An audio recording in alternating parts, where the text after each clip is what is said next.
ദൈവനാമത്തിന് മഹത്വം ഉണ്ടാകുമാറാകട്ടെ. ഈ പന്തലിന് കീഴിലും പുറത്തും സമീപ പ്രദേശങ്ങളിലും ഈ ശബ്ദം ശ്രവിക്കുന്ന എല്ലാവർക്കും, അതുപോലെ ലോകത്തിൻ്റെ വിവിധ ഭാഗങ്ങളിൽ ഇരുന്ന് ഓൺലൈനിൽ ഈ ശുശ്രൂഷ വീക്ഷിക്കുന്ന ശ്രവിക്കുന്ന എല്ലാ പ്രിയപ്പെട്ടവർക്കും കർത്താവായ യേശുക്രിസ്തുവിൻ്റെ നാമത്തിൽ എൻ്റെ സ്നേഹവന്ദനം ആദ്യമായിട്ട് അറിയിക്കുന്നു.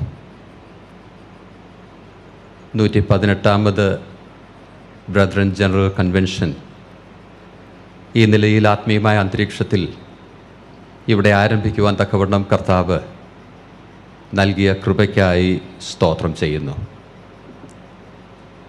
നാം ഇപ്പോൾ ഓർത്തതുപോലെ കഴിഞ്ഞ ദീർഘവർഷങ്ങൾ ഈ കൺവെൻഷൻ പലയിടങ്ങളിൽ നടക്കുവാൻ കർത്താവ് കൃപ നൽകി. മാത്രമല്ല, അനേക ജീവിതങ്ങളെ അത് സ്പർശിക്കുവാൻ ഇടയാക്കി. നാം അതേക്കുറിച്ചൊക്കെ ഇപ്പോൾ കേട്ടുകൊണ്ടിരിക്കുകയായിരുന്നു. ഇന്നിവിടെ ആരംഭിച്ച ഈ കൺവെൻഷനും ഈ ആഴ്ച മുഴുവനും പകലും അതുപോലെ രാത്രിയിലും നൽകപ്പെടുന്ന ദൈവവചന മുഖാന്തരം അനേക ജീവിതങ്ങളെ സ്പർശിക്കുവാനും പരിവർത്തനമുണ്ടാകുവാനും ഒക്കെ ഇടയാകട്ടെ എന്ന് ആഗ്രഹിക്കുകയും പ്രാർത്ഥിക്കുകയും ചെയ്യുന്നു. ഇനാഗുറൽ മെസ്സേജിൽ നമുക്ക് ലഭിച്ച റിമൈൻഡേഴ്സ്, ഓർമ്മപ്പെടുത്തലുകൾക്കായിട്ടും കർത്താവിന് സ്തോത്രം ചെയ്യുന്നു. നാം അതൊക്കെയും കരുതി ദൈവവചനം വീണ്ടും വേണം ശ്രദ്ധിക്കുവാൻ, വിധേയപ്പെടുവാനൊക്കെ കർത്താവ് നമുക്ക് ഇട നൽകുമാറാകട്ടെ. ഈ കൺവെൻഷന് വചനം ശുശ്രൂഷിക്കുവാൻ തക്കവണ്ണം കർത്താവ് എനിക്ക് നൽകിയിരിക്കുന്ന ഈ അവസരത്തിനായിട്ട് ഞാൻ കർത്താവിന് സ്തോത്രം ചെയ്യുന്നു. കർത്താവിനോട് അതിന് ഏറെ ഞാൻ നന്ദിയുള്ളവനായിരിക്കെ ഈ കൺവെൻഷന് എന്നെ ക്ഷണിക്കുകയും വചന ശുശ്രൂഷയ്ക്ക് അവസരം നൽകുകയും ചെയ്ത ഈ കൺവെൻഷൻ്റെ ഭാരവാഹികളോടുള്ള എൻ്റെ നന്ദിയും ഞാൻ പ്രാരംഭത്തിലെ അറിയിക്കുകയാണ്. തുടർന്ന് നാം ദൈവവചനത്തിന് മുൻപാകെ ഇരിക്കുമ്പോൾ നമുക്ക് ആവശ്യമായിട്ടുള്ള വചനം ലഭിക്കുവാൻ നമുക്ക് പ്രാർത്ഥനയോടുകൂടി ഇരിക്കാം. നാം എപ്പോഴും ഓർക്കുന്നത് പോലെ അരുളി ചെയ്യണമേ അടിയൻ കേൾക്കുന്നു എന്നുള്ള ഭാവം നമുക്കുണ്ടായിരിക്കട്ടെ. ആ വിധേയത്വ ഭാവം നമുക്ക് ദൈവസന്നിധിയിലുണ്ടെങ്കിൽ നിശ്ചയമായും കർത്താവ് നമുക്ക് ആവശ്യമായിട്ടുള്ള വചനം നൽകും. അതിന് വേണ്ടവണ്ണം പ്രതികരിച്ച് വരുന്ന ആളുകളിൽ ക്രിസ്തീയ ജീവിതം ജീവിക്കുവാൻ കർത്താവ് നമുക്കെല്ലാവർക്കും വേണ്ട കൃപ നൽകുമാറാകട്ടെ. ചില മണിക്കൂറുകൾക്ക് ശേഷം അത് നാം ഓർക്കുകയുണ്ടായി 2023 ചരിത്രമാകും. കർത്താവ് അനുവദിച്ചാൽ 2024 നാം പ്രവേശിക്കും. വർഷങ്ങൾ ഓരോന്ന് പിന്നിലേക്ക് അങ്ങനെ പോകുമ്പോൾ നാം ഓർക്കേണ്ട ഒരു കാര്യം, കർത്താവിനെ മഹത്വപ്പെടുത്തി ഈ ഭൂമിയിൽ ജീവിക്കുവാൻ കർത്താവ് നമുക്ക് നൽകിയിരിക്കുന്ന ഉത്തരവാദിത്തങ്ങൾ നിറവേറ്റി ഈ ലോകത്തിൽ ജീവിക്കുവാനുള്ള നാളുകൾ ചുരുങ്ങുകയാണ്. അങ്ങനെ കാലങ്ങൾ പിന്നിലേക്ക് പോകുമ്പോൾ പുതിയ പ്രതിബദ്ധതയോടുകൂടി നാം ജീവിക്കുവാൻ ഏറെ ആവശ്യമുണ്ട്. ഇന്ന് നിങ്ങളുമൊപ്പം പങ്കുവെക്കുവാനായിട്ട് ഞാൻ ആഗ്രഹിക്കുന്ന വിഷയവും അതുതന്നെയാണ്. പുതിയ പ്രതിബദ്ധതയോടുകൂടി മുൻപോട്ട്. എൽട്ടൺ ട്രൂബ്ലഡ് എന്ന് വിളിക്കപ്പെടുന്ന ആ ഒരു കർത്തൃദാസൻ എന്ന പേരുള്ള ഒരു കർത്തൃദാസൻ എഴുതിയ വളരെ പ്രസിദ്ധമായിട്ടുള്ള ഒരു ബുക്കുണ്ട്. ആ ബുക്കിൻ്റെ പേര് the company of the committed എന്നാണ്. The company of the committed. ആ പ്രതിബദ്ധതയുള്ള സംഘം അല്ലെങ്കിൽ സമാജം അല്ലെങ്കിൽ കൂട്ടം. തൻ്റെ ആ ബുക്കിന് ആ ടൈറ്റിൽ താൻ നൽകിയിരിക്കുന്നത് ദൈവജനത്തിനൊരു ടൈറ്റിൽ എന്നുള്ള നിലയിലാണ്. ദൈവജനം, they are A company of the committed, അല്ലെങ്കിൽ പ്രതിബദ്ധതയുള്ള അല്ലെങ്കിൽ കമ്മിറ്റഡായിട്ടുള്ള ഒരു ദൈവജനമാണ് ആ സഭയെന്ന് പറയുന്നത്. ദൈവജനത്തിൻ്റെ കൂട്ടമാണ് സഭയെന്ന് പറയുന്നത്. എന്നാൽ തൻ്റെ ആ ബുക്കിൽ താൻ പറയുന്ന ഒരു വസ്തുതയുണ്ട്. ദൈവജനം കമ്മിറ്റഡായിട്ടുള്ള ഒരു കമ്പനിയാണ്, സംശയമില്ല. അങ്ങനെ കമ്മിറ്റഡോടുകൂടി പ്രതിബദ്ധതയോടുകൂടി ജീവിപ്പാൻ ദൈവം അവരെ വേർതിരിച്ചിരിക്കുന്ന സംശയമില്ല. എന്നാൽ പ്രശ്നം കമ്മിറ്റഡ് അല്ലാത്തതല്ല, പിന്നെ 100 കൂട്ടം കാര്യങ്ങൾക്ക് ഈ ജനം കമ്മിറ്റഡായിപ്പോയി എന്നുള്ളതാണ്. ആ പ്രതിബദ്ധതയുടെ പ്രശ്നമല്ല, പ്രതിബദ്ധതയ്ക്കൊരു കുറവുമില്ല. പക്ഷേ ആ വളരെ കാര്യങ്ങൾക്ക് പ്രതിബദ്ധത, കമ്മിറ്റഡായി തീർന്നു. ആവശ്യമില്ലാത്ത കാര്യങ്ങൾക്ക്, അതുകൊണ്ട് ആവശ്യമുള്ള കാര്യങ്ങൾക്ക് വേണ്ട ശ്രദ്ധ കൊടുക്കാൻ കഴിയാത്തൊരവസ്ഥ. എന്നാൽ പ്രിയമുള്ളവരെ, നാം ദൈവവചനത്തിലേക്ക് തിരിയുമ്പോൾ നാം എന്തിന് കമ്മിറ്റഡ് ആയിരിക്കണമെന്നുള്ളത്, എന്തിനോട് നാം പ്രതിബദ്ധതയുള്ളവരായിരിക്കണമെന്നുള്ളത് വ്യക്തമായി നമുക്ക് വചനത്തിൽ കാണുവാനായിട്ട് സാധിക്കുന്നുണ്ട്. അങ്ങനെ നമ്മെ നിർദ്ദേശിക്കുന്ന, നമുക്ക് ഉപദേശിക്കുന്ന പല വേദഭാഗങ്ങളുണ്ട്. എല്ലാറ്റിലേക്കും നാം പോകുവാനായിട്ട് സാധ്യമല്ലല്ലോ, അതിനാവശ്യവുമില്ലല്ലോ. എന്നാൽ തിരുവചനത്തിൽ നിന്നും ഒരു വേദഭാഗം വായിച്ച് അതിൽ പറഞ്ഞിരിക്കുന്ന നമുക്കാവശ്യമായിട്ടുള്ള പ്രതിബദ്ധത, കമ്മിറ്റ്മെൻറ്റ്, അതിലേക്ക് നമ്മുടെ ശ്രദ്ധയെ കൊണ്ടുവരുവാനായിട്ടാണ് ഇന്ന് വൈകിട്ട് ഈ ആദ്യത്തെ മെസ്സേജിൽ, ഈ കൺവെൻഷൻ്റെ ഈ ആദ്യത്തെ മെസ്സേജിൽ ഞാൻ ആഗ്രഹിക്കുന്നത്. നാം ദൈവവചനം വായിക്കുന്നതും അതുപോലെ അതിൽ നിന്നും ചിന്തകൾ പങ്കിടുന്നതുമൊക്കെ നമ്മുടെ ഓരോരുത്തരുടെയും നന്മയ്ക്ക് മുഖാന്തരമായി തീരുമാറാകട്ടെ. ഇന്നത്തെ വചന ശുശ്രൂഷയ്ക്കായിട്ട് റോമാലേഖനം 13-ാം അധ്യായത്തിലേക്ക് നമ്മുടെ ശ്രദ്ധയെ കൊണ്ടുവരുവാനായിട്ട് ഞാൻ ആഗ്രഹിക്കുക. Romance chapter 13. റോമാലേഖനം 13-ാം അധ്യായം, അതിൻ്റെ 8 മുതൽ 14 വരെയുള്ള വാക്യങ്ങളാണ് ഇന്നത്തെ ശുശ്രൂഷയ്ക്ക് ആസ്പദമായിട്ട് നമുക്കുള്ള വേദഭാഗം. Romance chapter 13 versus 8 to 14.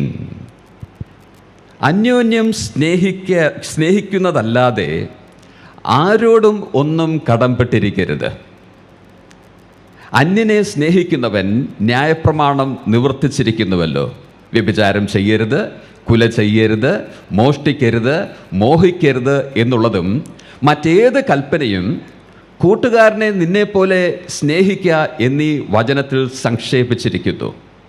സ്നേഹം കൂട്ടുകാരന് ദോഷം പ്രവർത്തിക്കുന്നില്ല. ആകയാൽ സ്നേഹം ന്യായപ്രമാണത്തിൻ്റെ നിവൃത്തി തന്നെ.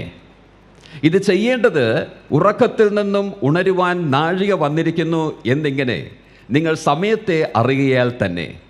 നാം വിശ്വസിച്ച സമയത്തേക്കാൾ രക്ഷ ഇപ്പോൾ നമുക്കധികം അടുത്തിരിക്കുന്നു. രാത്രി കഴിവാറായി, പകൽ അടുത്തിരിക്കുന്നു. അതുകൊണ്ട് നാം ഇരുട്ടിൻ്റെ പ്രവൃത്തികളെ വെച്ച് കളഞ്ഞ് വെളിച്ചത്തിൻ്റെ ആയുധവർഗം ധരിച്ചു കൊള്ളുക. പകൽ സമയത്ത് എന്ന പോലെ നാം മര്യാദയായി നടക്കാം. വെറിക്കൂത്തുകളിലും മദ്യപാനങ്ങളിലുമല്ല, ശയനമോഹങ്ങളിലും ദുഷ്കാമങ്ങളിലുമല്ല, പിണക്കത്തിലും അസൂയയിലുമല്ല, കർത്താവായ യേശുക്രിസ്തുവിനെ തന്നെ ധരിച്ചുകൊള്ളുവിൻ. മോഹങ്ങൾ ജനിക്കുമാറ് ജഡത്തിനായി ചിന്തിക്കരുത്. നാം വായിച്ച വേദഭാഗത്തെ ദൈവം നമുക്ക് അനുഗ്രഹിച്ച് തരുമാറാകട്ടെ. നാം ഈ വായിച്ച വേദഭാഗത്തിൻ്റെ മധ്യഭാഗം നാം വായിക്കുമ്പോൾ നാളുകൾ പിൻപോട്ട് പോകുന്നത് പൗലോസ് നമ്മെ ഓർപ്പിക്കുകയാണ്. ആ വാക്യങ്ങളിലേക്ക് പിന്നീട് വരാം. എന്നാൽ അങ്ങനെ നാളുകൾ പിൻപോട്ട് പോകുന്നത് താൻ ഓർപ്പിക്കുമ്പോൾ, അല്ലെങ്കിൽ സംവത്സരങ്ങൾ പിന്നോട്ട് ചരിത്രമായി പോകുന്നത് ഓർപ്പിക്കുമ്പോൾ താൻ നമ്മുടെ ഉത്തരവാദിത്വങ്ങളും അവിടെ ഓർപ്പിക്കുക. അല്ലെങ്കിൽ ഞാൻ ആദ്യം ഓർപ്പിച്ചതുപോലെ നാം എന്തിനോട് പ്രതിബദ്ധതയുള്ളവരായിരിക്കണം എന്നുള്ള കാര്യം ഓർപ്പിക്കുക. വിശദീകരണത്തിലേക്കൊക്കെ കടക്കുന്നതിന് മുൻപ് അതിനാസ്പദമായിട്ടുള്ള ചില വാക്കുകൾ മാത്രം നമ്മുടെ ശ്രദ്ധയിലേക്ക് പ്രാരംഭമായി ഞാനൊന്ന് കൊണ്ടുവരട്ടെ. അതിൻ്റെ ആദ്യ ഭാഗത്ത് കാണുന്ന ആ ഒരു വാക്ക് ശ്രദ്ധിക്കുക. 8-ാം വാക്യം, അന്യോന്യം സ്നേഹിക്കുന്നതല്ലാതെ, സ്നേഹം. രണ്ടാമതായിട്ട് അതിൻ്റെ 12-ാം വാക്യത്തിൻ്റെ അവസാന ഭാഗത്തേക്ക് ശ്രദ്ധിക്കുക. അവിടെ നാം കാണുന്ന വാക്ക് വെളിച്ചത്തിൻ്റെ ആയുധം, വെളിച്ചം. വീണ്ടും താഴേക്ക് നാം വായിക്കുമ്പോൾ അതിൻ്റെ 14-ാം വാക്യത്തിൽ മറ്റൊരു വാക്ക് നാം കാണുന്നുണ്ട്, കർത്താവായ യേശുക്രിസ്തുവിനെ തന്നെ ധരിച്ചുകൊള്ളുക, കർത്താവ്. അപ്പോൾ ഈ 3 വാക്കുകളൊന്ന് ശ്രദ്ധിക്കുക. ഒന്നാമത്തെ വാക്ക് സ്നേഹം, രണ്ടാമത്തെ വാക്ക് വെളിച്ചം, മൂന്നാമത്തെ വാക്ക് കർത്താവ്. ഈ ഭാഗം നാം വായിച്ചാൽ ഈ 3 കാര്യങ്ങളോട് പ്രതിബദ്ധതയുള്ളവരായിരിക്കണം ദൈവജനം എന്നുള്ള കാര്യമാണ് പൗലോസ് വ്യക്തമാക്കുന്നതായി നമുക്ക് കാണാനായിട്ട് സാധിക്കുന്നത്. Commitment to love, commitment to light and commitment to our lord. സ്നേഹത്തിനുള്ള പ്രതിബദ്ധത അന്യോന്യമുള്ള നമ്മുടെ ബന്ധത്തെ, നമ്മുടെ ഉത്തരവാദിത്വത്തെ കാണിക്കുന്നതാണ്. വെളിച്ചത്തോടുള്ള നമ്മുടെ പ്രതിബദ്ധത വിശദീകരിക്കുമ്പോൾ നമുക്കത് മനസ്സിലാകും, വചനത്തോടുള്ള നമ്മുടെ പ്രതിബദ്ധതയെ ഓർപ്പിക്കുന്നതാണ്. മാത്രമല്ല കർത്താവിനോടുള്ള നമ്മുടെ പ്രതിബദ്ധത.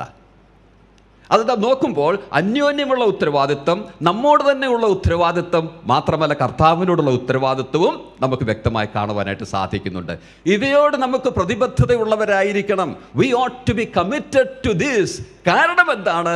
പൗലോസ് പറയുന്നത് സമയം കഴിഞ്ഞുപോയി. പൗലോസ് ഇത് കൊരിന്തിൽ നിന്നാണ് എഴുതുന്നത്.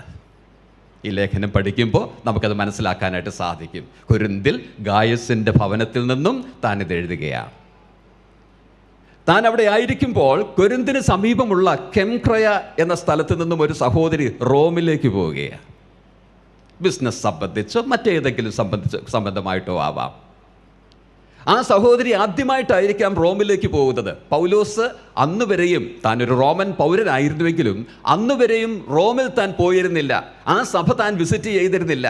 അപ്പോൾ താൻ ആയിരിക്കുന്ന സ്ഥലത്തിനടുത്ത് നിന്നും ഒരു സഹോദരി അവിടേക്ക് പോകുന്നു. ആ സഹോദരിയെ, അവിടെയുള്ള സഹോദരന്മാരെ, സഭയെ ആ മറ്റുള്ള സ്ഥലങ്ങളിൽ വെച്ച് പരിചയം പൗലോസിന് ഉള്ളത് കൊണ്ട് അവളെ ഒന്ന് പരിചയപ്പെടുത്തേണ്ടത് ആവശ്യമായി വന്നു. അപ്പോൾ പൗലോസ് താൻ പേനയും പേപ്പറും ഒക്കെ എടുത്ത് അവളെ ഒന്ന് പരിചയപ്പെടുത്തുവാനായിട്ട് ഇരിക്കുക. അപ്പോൾ തനിക്ക് ഭാരമായി, ഇതുവരെ ഞാൻ കണ്ടിട്ടില്ലാത്ത വിശ്വാസികൾ, അല്ലെങ്കിൽ ഇതുവരെ ഞാൻ കണ്ടിട്ടില്ലാത്ത സ്ഥലം, സഭ, ഇവയിലേക്ക് സഹോദരി പോവുകയാണ്. ഞാൻ ഈ ലോകമെല്ലാം നടന്ന് പ്രസംഗിക്കുന്ന ആ സുവിശേഷത്തിന്റെ സാരം അവിടെയുള്ള വിശ്വാസികൾ, അവിടെയുള്ള സഭയ്ക്കും എഴുതുവാനുള്ള ഭാരം പരിശുദ്ധാത്മാവ് തനിക്ക് നൽകി.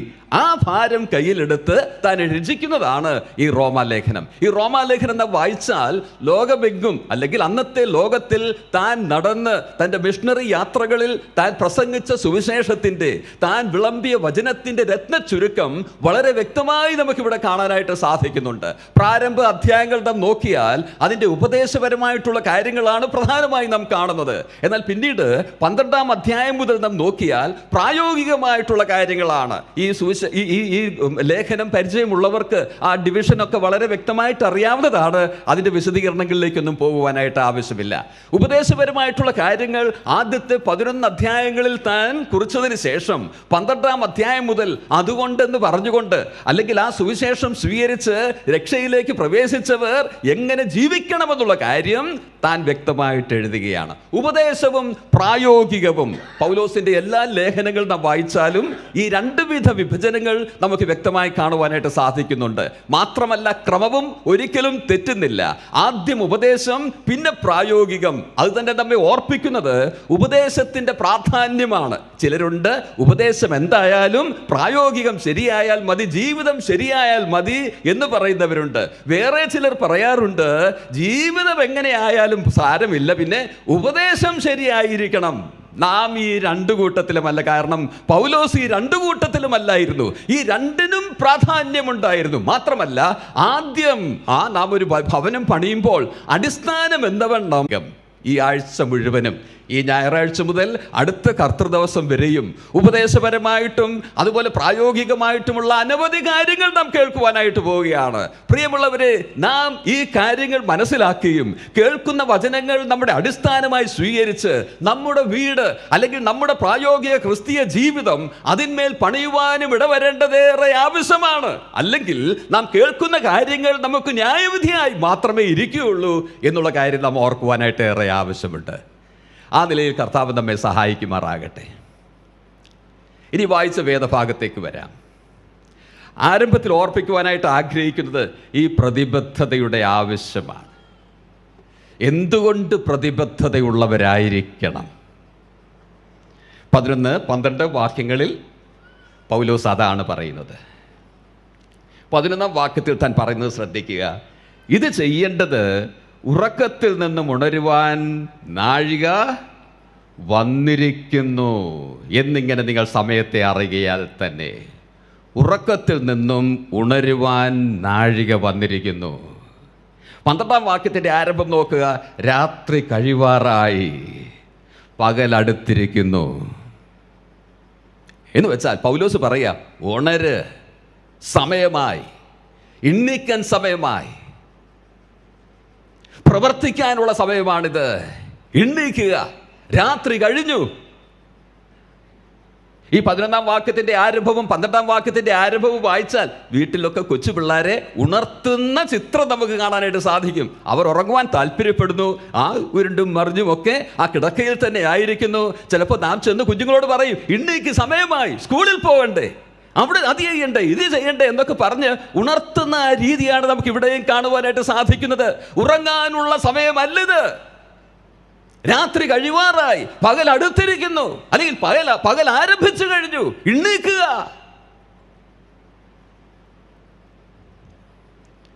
എഫേസ് ലേഖനം 5-ാം അധ്യായം 14-ാം വാക്യം വായിക്കുമ്പോൾ പൗലോസ് ഇതേ കാര്യം മറ്റൊരു രീതിയിൽ അവിടെയും പറയുന്നത് നാം കാണുന്നുണ്ട്. എന്താണ് അവിടെ പറയുന്നത് നാം കാണുന്നത്? ഉറങ്ങുന്നവനെ ഉണർന്ന് മരിച്ചവരുടെ ഇടയിൽ നിന്നും എഴുന്നേൽക്കുക, എന്നാൽ ക്രിസ്തു നിന്റെ മേൽ പ്രകാശിക്കും. ഉറങ്ങുന്നവനെ ഉണരുക, മരിച്ചവരുടെ ഇടയിൽ നിന്നും എഴുന്നേൽക്കുക. അവിടെ മരിച്ചവരെന്ന് പറയുന്നത് അവിശ്വാസികളെ കുറിച്ചല്ല പറയുന്നത്, അതിക്രമങ്ങളിലും പാപങ്ങളിലും മരിച്ചവരെ കുറിച്ചല്ല പറയുന്നത്, വിശ്വാസികളെ കുറിച്ച് തന്നെയാ. മരിച്ച പോലെ ആയിരിക്കുന്നവർ, കൃപയില്ലാതെ ഇരിക്കുന്ന ജീവിതം, ഒരു ഗുണവുമില്ലാത്ത ക്രിസ്തീയ ജീവിതം, ഫലം നിശേഷമില്ലാത്ത അവസ്ഥ, മരിച്ച അവസ്ഥ, അവിടെ നിന്നും എഴുന്നേൽക്കുക. നാം ഒന്ന് ഓർക്കണം, മരിച്ചവരുടെ കൂടെ ഉറങ്ങുന്ന നല്ല സുഖമാണ്. കാരണം ഒരു ശല്യവും ചെയ്യയില്ല, കൂർക്കം വലിക്കുകയില്ല മരിച്ചവര്. അപ്പം നമ്മുടെ ഉറക്കത്തിന് ഒരു കുഴപ്പമില്ല, തൊഴിക്കുകയില്ല, ഉരുളുകയില്ല, ഒരു പ്രശ്നവുമില്ല. മരിച്ചവരുടെ കൂടെ കിടന്നുറങ്ങാൻ നല്ല സുഖമാണ്. അത് മോർച്ചറിയിലാണെങ്കിൽ നല്ല തണുപ്പും ഉണ്ടായിരിക്കും, ഉറങ്ങുന്നതിനൊരു കുഴപ്പവും വരികയില്ല. പക്ഷേ ഓർക്കണം, രാത്രി കഴിവാറായി, ഉറങ്ങേണ്ട സമയമല്ല, എഴുന്നേൽക്കണം. പ്രിയമുള്ളവരെ, ഈ കൺവെൻഷന്റെ ആരംഭത്തിൽ ദൈവം നമ്മോട് പറയുന്ന ഉപദേശം അതാണ്. ഉറങ്ങേണ്ട സമയം കഴിഞ്ഞു, ഉണരണം. ലോക സംഭവങ്ങൾ തന്നെ നാം ഒന്ന് ശ്രദ്ധിക്കുക. കർത്താവിന്റെ വരവ് ഏറ്റവും അടുത്തു, പുലരുവാറായി, പ്രവർത്തിക്കേണ്ട സമയമാണിപ്പോൾ. ഉറങ്ങേണ്ട സമയം കഴിഞ്ഞു എന്നുള്ള ഉപദേശം നമ്മുടെ ഹൃദയത്തിൽ എടുക്കുവാൻ ഇടവന്നിരുന്നുവെങ്കിൽ എത്രയോ നന്നായിരുന്നു. ഇനി 11ാം വാക്യത്തിൻ്റെ മധ്യഭാഗം എന്ന് നോക്കുക. അവിടെ മറ്റൊരു കാര്യം പൗലോസ് നമ്മുടെ ശ്രദ്ധയിലേക്ക് കൊണ്ടുവരുന്നത് നാം കാണുന്നുണ്ട്. താൻ പറയുന്നത് ഇങ്ങനെയാണ്: നാം വിശ്വസിച്ച സമയത്തേക്കാൾ രക്ഷ ഇപ്പോൾ നമുക്ക് അധികം അടുത്തിരിക്കുന്നു. ഈ പറയുന്നത് മറ്റൊരു കാര്യമാണ്. നാം വിശ്വസിച്ച സമയത്തേക്കാൾ രക്ഷ നമുക്ക് അടുത്തിരിക്കുന്നു എന്ന് പറഞ്ഞാൽ പ്രവർത്തിക്കാനുള്ള സമയവും കുറഞ്ഞു, പരിമിതമായി. ആദ്യം പറഞ്ഞത് ഉറങ്ങുവാനുള്ള സമയം കഴിഞ്ഞു, പ്രവർത്തിക്കേണ്ട സമയമാ. ഇപ്പോൾ താൻ പറയുന്നത് ഈ പ്രവർത്തിക്കാനുള്ള സമയവും ചുരുക്കമായി തീർന്നു. നാം വിശ്വസിച്ച സമയത്തേക്കാൾ രക്ഷ നമുക്ക് ഏറ്റവും അടുത്തിരിക്കുന്നു. നമുക്കറിയാം രക്ഷ ത്രികാലത്തിലാണെന്നുള്ളത് നമുക്കറിയാം. ഈ റോമാലേഖനം തന്നെ വായിക്കുമ്പോൾ അത് നമുക്ക് വ്യക്തമായി കാണുവാനായിട്ട് സാധിക്കുന്നുണ്ട്. റോമാലേഖനം 8-ാം അധ്യായം 24-ാം വാക്യം വായിക്കുമ്പോൾ അവിടെ നാം കാണുന്നത്, പ്രത്യാശയാലല്ലോ നിങ്ങൾ രക്ഷിക്കപ്പെട്ടിരിക്കുന്നത്. ഭൂതകാലത്തിലാണ്, പാസ്റ്റ് ടെൻസ്. നാം രക്ഷിക്കപ്പെട്ടു. നാം അറിയുന്നത് പോലെ അവിടെ രക്ഷിക്കപ്പെട്ടു എന്ന് പറയുന്നത് പാപത്തിൻ്റെ ശിക്ഷയിൽ നിന്നും രക്ഷിക്കപ്പെട്ടു. തിരുവചനത്തിൽ നാം കാണുന്നത് എല്ലാവരും പാപം ചെയ്ത്, റോമാലേഖനം 3-ാം അധ്യായത്തിൽ നാം കാണുന്നുണ്ടല്ലോ, ആ ദൈവ തേജസ് ഇല്ലാത്തവരായി തീർന്നു. എല്ലാവരും, എല്ലാ മതസ്ഥരും, എല്ലാ സമുദായങ്ങളും, ലോകത്തിലുള്ള സകല ജനവും, ആദാമ്യ സന്തതിയിൽ ജനിച്ച എല്ലാവരുടെയും കാര്യമാണത്. പാപികളായി ഈ ലോകത്തിൽ ജനിച്ചു. ദൈവത്തിൻ്റെ കൃപയിൽ നിന്നും ദൈവത്തിൻ്റെ മഹത്വം തേജസ്സിൽ നിന്നും അന്യം നിന്നിരിക്കുന്ന അവസ്ഥ. എന്നാൽ നാം ഇവിടെ കാണുന്നത് കർത്താവായ യേശുക്രിസ്തു അങ്ങനെയുള്ളവരെ രക്ഷിക്കുവാനായി, പാപികൾക്ക് ദൈവസന്നിധിയിലേക്ക് ഒരു വഴി കാട്ടുവാനായി സ്വർഗത്തിൻ്റെ മഹിമയെ വിട്ട് അവൻ ഈ ഭൂമിയിൽ വന്നു. അവൻ 33.5 വർഷം ഈ ലോകത്തിൽ ജീവിച്ചു. തന്നെയുമല്ല, അതിൻ്റെ അവസാനം അവൻ ക്രൂശിൽ മരിക്കുന്നത് നാം കാണുവാനായിട്ട് സാധിക്കുന്നുണ്ട്. തൻ്റെ പാപത്തിനായിട്ടല്ല. അവൻ പാപം ചെയ്തിരുന്നില്ല. അവൻ്റെ വായിൽ ആ വഞ്ചന ഒന്നും ഉണ്ടായിരുന്നില്ല. മാത്രമല്ല, അവൻ പാപം അറിഞ്ഞിരുന്നില്ല. അങ്ങനെയുള്ള ദേവകുമാരൻ നമുക്ക് വേണ്ടി ക്രൂശിൽ പാപമായ അവസ്ഥ നമുക്ക് കാണാനായിട്ട് സാധിക്കുന്നുണ്ട്. പാപത്തിന്റെ ശമ്പളമായിട്ടുള്ള മരണം, ആ നമ്മുടെ ശിക്ഷ അവൻ എടുത്തുകൊണ്ട് ക്രൂശിൽ മരിക്കുന്നവനായി നാം കാണുന്നു. തന്നെയുമല്ല, അടക്കപ്പെട്ടു, ഉയർത്തെഴുന്നേറ്റു. ഇന്ന് അവൻ ജീവിക്കുന്ന കർത്താവാണെന്നുള്ളത് ഓർക്കുക. മാത്രമല്ല, തന്നിൽ വിശ്വസിക്കുന്നവരെ രക്ഷിക്കുവാൻ അവൻ പര്യാപ്തനാണ്. ശിക്ഷയിൽ നിന്നും രക്ഷിക്കുവാൻ അവൻ ശിക്ഷയിൽ നിന്ന്, പാപത്തിൻ്റെ ശിക്ഷയിൽ നിന്ന് രക്ഷിക്കുന്നവൻ മാത്രമല്ല, ഞാൻ ഓർപ്പിച്ചതുപോലെ രക്ഷയ്ക്ക് രണ്ടാമത്തെ ഒരു ആസ്പെക്റ്റുമുണ്ട്. റോമാലേഖനം 5-ാം അധ്യായം 10-ാം വാക്യം വായിക്കുമ്പോൾ അവിടെ നമുക്കിത് കാണാനായിട്ട് സാധിക്കുന്നുണ്ട്. പൗലോസ് അവിടെ പറയുന്നത് ഇങ്ങനെയാണ്: ശത്രുക്കളായിരിക്കുമ്പോൾ അവൻ്റെ മരണത്താൽ നമുക്ക് നിരപ്പ് വന്നുവെങ്കിൽ നിരന്ന ശേഷം തൻ്റെ ജീവനാൽ എത്രയധികമായി രക്ഷിക്കപ്പെടും. തൻ്റെ ജീവനാൽ എത്രയധികമായി രക്ഷിക്കപ്പെടും. അവിടെ ജീവനാൽ എന്ന് പറഞ്ഞാൽ ഇന്നവൻ ഉയരത്തിൽ, ആ കർത്താവായ യേശുക്രിസ്തു ഉയരത്തിൽ നമുക്കായി ജീവിക്കുന്നത് കൊണ്ട്, ഞാൻ ജീവിക്കുന്നത് കൊണ്ട് നിങ്ങളും ജീവിക്കുമെന്ന് കർത്താവ് പറയുകയുണ്ടായി. ആ നിലയിൽ കർത്താവ് ഉയരത്തിൽ ജീവിക്കുന്നത് കൊണ്ട് ജയാളികളായി പാപത്തിൻ്റെ ശക്തിയിൽ നിന്നും വിജയകരമായി മുൻപോട്ട് ജീവിക്കുവാൻ നമുക്കിടയാകുന്നു. അത് വർത്തമാനകാല രക്ഷ. അത് വർത്തമാനകാല രക്ഷയാ. എന്നാൽ നാം ഇപ്പോൾ ചിന്തിച്ചുകൊണ്ടിരിക്കുന്ന ഭാഗത്ത് രക്ഷ അടുത്തിരിക്കുന്നു എന്ന് പറയുമ്പോൾ അത് ഭാവികാല രക്ഷയാ. ഒരു ദിവസം വരും ഈ ഭൂമിയിൽ നിന്നും രക്ഷിക്കപ്പെട്ടവരെയെല്ലാം തന്നോട് ചേർക്കുന്ന നാൾ. പാപത്തിന്റെ സാന്നിധ്യത്തിൽ നിന്ന്, from the presence of sin, ആദ്യത്തേത് from the penalty of sin ആയിരുന്നുവെങ്കിൽ, രണ്ടാമത്തേത് from the power of sins ആയിരുന്നുവെങ്കിൽ, മൂന്നാമത്തേത് from the very presence of sin, അല്ലെങ്കിൽ ഈ ലോകത്തിൽ നിന്ന്, പാപം നിറഞ്ഞ ഈ ലോകത്തിൽ നിന്ന് കർത്താവിനോടൊപ്പം ചേർക്കുന്ന ഒരു നാളുണ്ടെന്നുള്ള കാര്യമാണ് പൗലോസ് പറയുന്നത്. താൻ പറയുന്നത് ഇതാണ്: കർത്താവിൽ വിശ്വസിച്ച നാളുണ്ടല്ലോ, നമുക്കെല്ലാം തിരിഞ്ഞ് ആ നാളിനെ കുറിച്ച് ഓർക്കുവാനായിട്ട് സാധിക്കുന്നു. അതിനേക്കാൾ എത്രയോ അടുത്താണ് ആ രക്ഷയുടെ നാൾ എന്ന് വെച്ചാൽ കർത്താവ് നമ്മളെ ഇവിടെ നിന്നും കൊണ്ടുപോകുവാൻ കാലമായി. എങ്കിൽ ഓർക്കണം, പ്രതിബദ്ധതയുള്ളവരായി ഇവിടെ ജീവിക്കുവാൻ നാളുകൾ ചുരുങ്ങുകയാണ്. ഞാൻ ഓർപ്പിക്കട്ടെ, ഇതിന്റെ മധ്യേ താൻ ഇതെല്ലാം പറയുന്നത് ആ ഉദ്ദേശത്തോടു കൂടിയാണ്, കമ്മിറ്റ്മെന്റോടുകൂടി, എ സറണ്ടേർഡ് ലൈഫ്. കർത്താവ് നമുക്ക് തന്നിട്ടുള്ള കാര്യങ്ങൾക്ക് പ്രതിബദ്ധതയുള്ളവരായി ജീവിക്കുവാൻ കാലങ്ങൾ വളരെ ചുരുക്കമാണ്. എങ്കിൽ വിശ്വസ്തരായിരിക്കണം.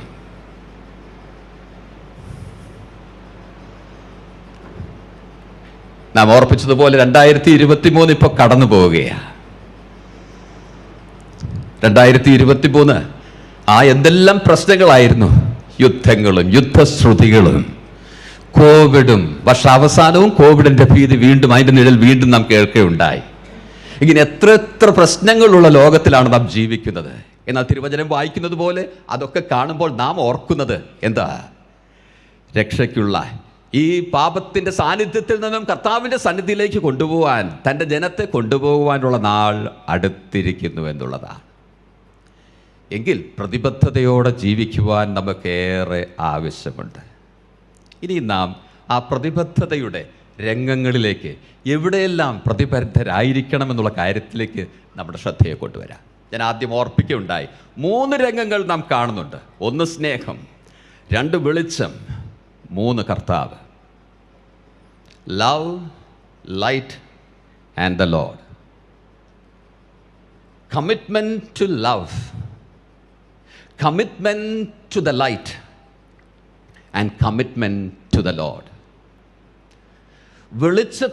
സ്നേഹത്തോടുള്ള പ്രതിബദ്ധത, വെളിച്ചത്തോടുള്ള പ്രതിബദ്ധത, കർത്താവിനോടുള്ള പ്രതിബദ്ധത. ഞാൻ അല്പം ഒന്ന് വിശദീകരിക്കട്ടെ. ഒന്നാമത്തേതിലേക്ക് നമ്മൾ ശ്രദ്ധയെ കൊണ്ടുവരാം. 8-ാം വാക്യത്തിൽ പൗലോസ് പറയുന്നത് ഇങ്ങനെയാണ്: അന്യോന്യം സ്നേഹിക്കുന്നതല്ലാതെ ആരോടുമൊന്നും കടംപെട്ടിരിക്കരുത്. ആ പ്രയോഗത്തിൻ്റെ, ആ വാചകത്തിൻ്റെ അവസാന ഭാഗം നോക്കുക. ആരോടുമൊന്നും കടംപെട്ടിരിക്കരുത്. ആ പ്രയോഗത്തെക്കുറിച്ച് ഞാൻ ഇങ്ങനെ പറയട്ടെ. ആരോടുമൊന്നും കടംപെട്ടിരിക്കരുത് എന്ന് പറയുന്നതിൻ്റെ അർത്ഥം ആരോടുമൊന്നും കടംപെട്ടിരിക്കരുത് എന്നല്ല. പരസ്പര വിരുദ്ധമായിട്ടുള്ളൊരു സ്റ്റേറ്റ്മെൻറ്റായിട്ട് അത് തോന്നാം.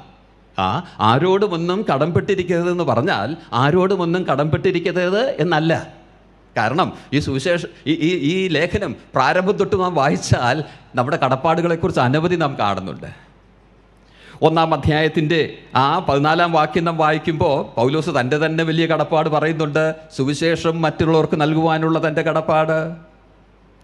8-ാം അധ്യായം 12-ാം വാക്യം വായിക്കുമ്പോൾ താൻ പറയുന്നത് നാം കാണുന്നത്, നാം ജഡത്തിനല്ല കടക്കാരാകുന്നത്, പിന്നെ ആത്മാവിന് നാം കടപ്പെട്ടിരിക്കുന്നു. ഇനിയും ഈ 13-ാം അധ്യായത്തിലേക്ക് വരിക. അതിൻ്റെ 7-ാം വാക്യം നാം വായിച്ചാൽ കടപ്പാടിൻ്റെ വലിയൊരു ലിസ്റ്റ് തന്നെ നാം അവിടെ കാണുന്നു. എന്താണ് നാം അവിടെ കാണുന്നത്? എല്ലാവർക്കും കടമായിട്ടുള്ളത് കൊടുപ്പിൻ.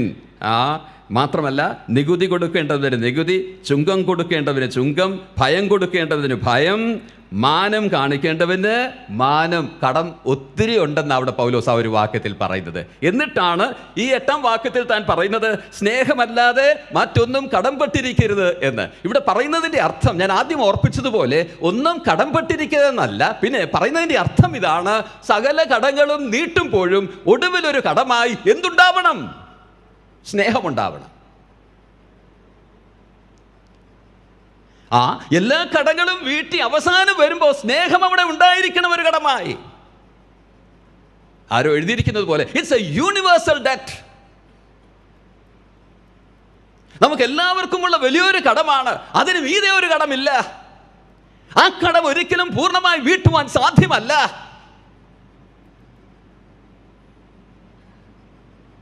സ്നേഹമാണ് വലിയ കടം.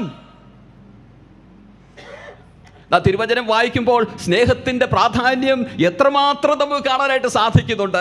നാം ഒരു കാര്യം ഓർക്കേണ്ടത്, രക്ഷിക്കപ്പെട്ട വിശ്വാസികൾ രക്ഷിക്കപ്പെടുവാനുള്ള തീരുമാനമെടുക്കുമ്പോൾ, സുവിശേഷം അവരുടെ ജീവിതത്തിലേക്ക് സ്വീകരിക്കുമ്പോൾ, ദൈവവചനം അവരുടെ ജീവിതത്തിലേക്ക് സ്വീകരിക്കുമ്പോൾ തമ്മിൽ സ്നേഹിക്കുവാനുള്ള ഒരു തീരുമാനമെടുക്കുകയായിരുന്നു.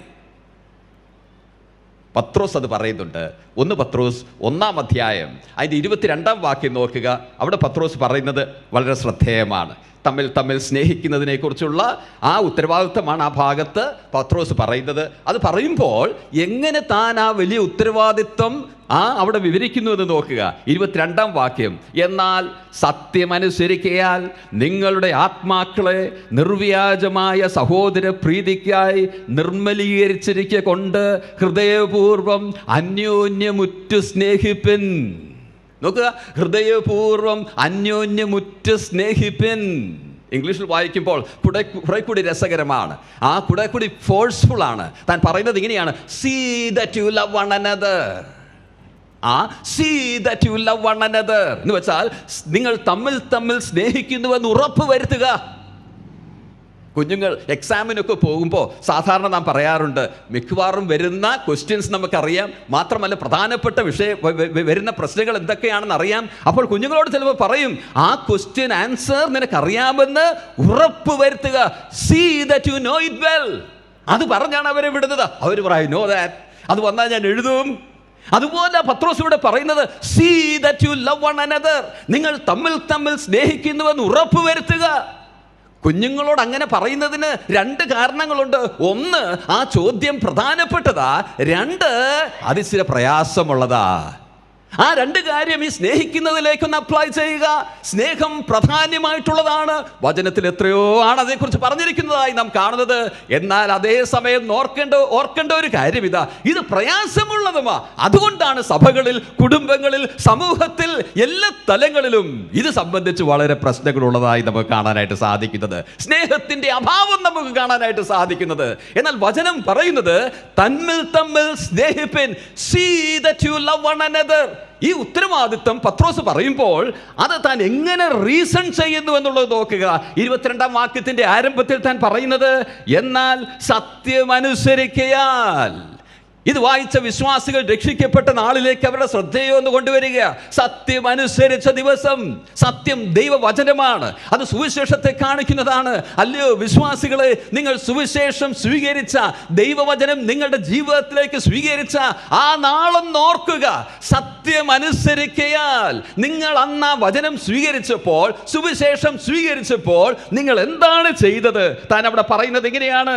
നിങ്ങളുടെ ആത്മാക്കളെ, അവിടെ ആത്മാക്കളെ എന്ന് പറഞ്ഞാൽ നിങ്ങളുടെ ജീവൻ, നിങ്ങളുടെ ജീവിതങ്ങളെ നിങ്ങൾ നിർവ്യാജമായ സഹോദര പ്രീതിക്കായി നിർമ്മലീകരിക്കുകയായിരുന്നു. എന്ന് വെച്ചാൽ തമ്മിൽ സ്നേഹിക്കുവാൻ നിങ്ങൾ നിങ്ങളെ തന്നെ നിർമ്മലീകരിക്കുകയായിരുന്നു. അവിടെ നിർമ്മലീകരിക്കുക എന്ന് പറഞ്ഞാൽ അർത്ഥം സെറ്റ് അപ്പാർട്ട്. നിങ്ങളെ സ്നേഹത്തിനായി വേർതിരിക്കുകയായിരുന്നു. കാരണം നിങ്ങൾ സ്വീകരിച്ച വചനത്തിന്റെ സമ്മറി എന്ന് പറയുന്നത് സ്നേഹമാണ്.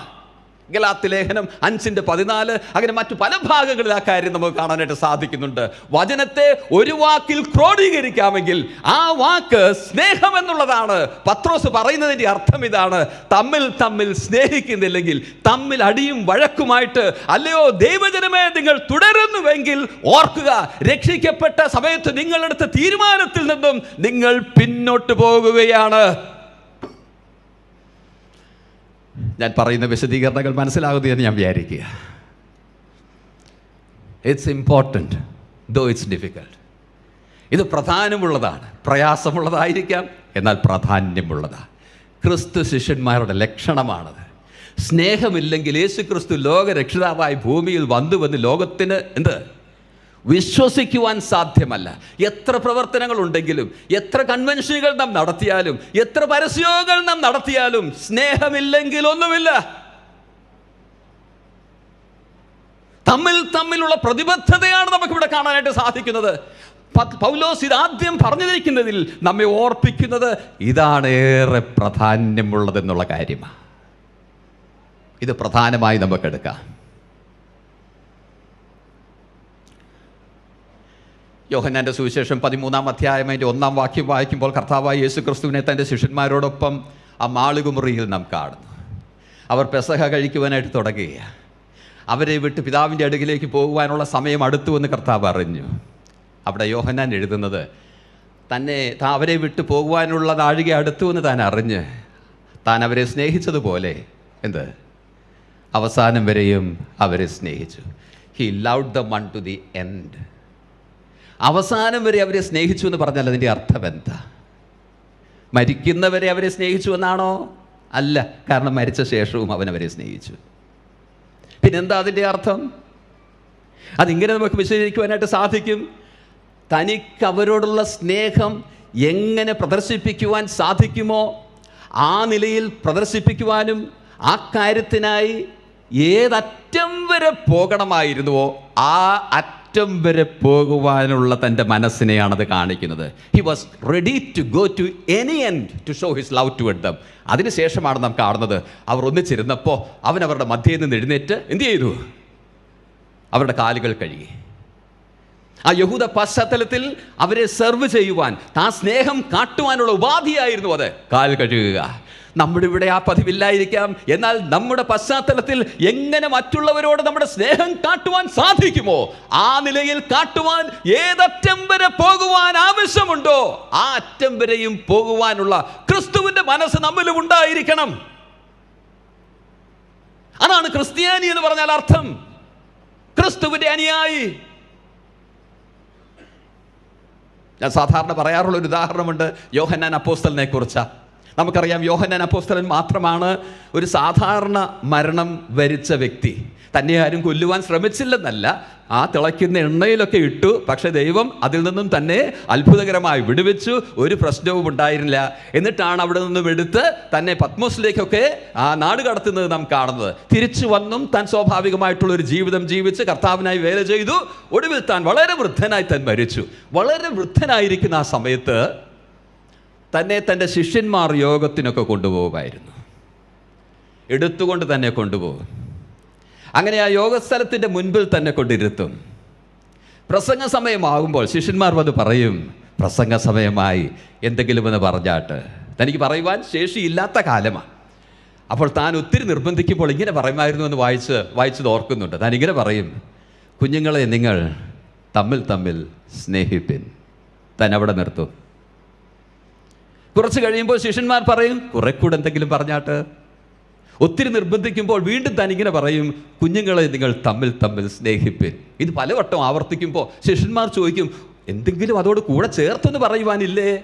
ഇങ്ങനെയാണ് പറയപ്പെടുന്നത്. താൻ വീണ്ടും അത് തന്നെ പറയും, കുഞ്ഞുങ്ങളെ നിങ്ങൾ തമ്മിൽ തമ്മിൽ സ്നേഹിപ്പിൻ. എന്നിട്ട് താൻ ഇങ്ങനെ ആഡ് ചെയ്യും, അതോട് ചേർക്കും, ഇതുണ്ടെങ്കിൽ സകലവുമുണ്ട്. എന്ന് വെച്ചാൽ എന്താ? ഇതില്ലെങ്കിൽ ഒന്നുമില്ല. ആദ്യത്തെ പ്രതിബദ്ധത, തമ്മിലുള്ള പ്രതിബദ്ധത, സ്നേഹത്തിനായിട്ടുള്ള പ്രതിബദ്ധത, a commitment to love one another. ഇതിൻ്റെ പ്രാധാന്യം മനസ്സിലാക്കുവാനും പ്രായോഗികമാക്കുവാനും കർത്താവ് നമുക്ക് കൃപ നൽകുമാറാകട്ടെ. ഇവിടെ തോറ്റാൽ രണ്ടാമത് ഞാൻ പറയുന്നതിലേക്ക് പോകാൻ സാധ്യമല്ല. എന്താണ് രണ്ടാമത്തത്? Commitment to light. ആ ഭാഗത്തേക്ക് നമ്മുടെ ശ്രദ്ധയെ കൊണ്ടുവരാം.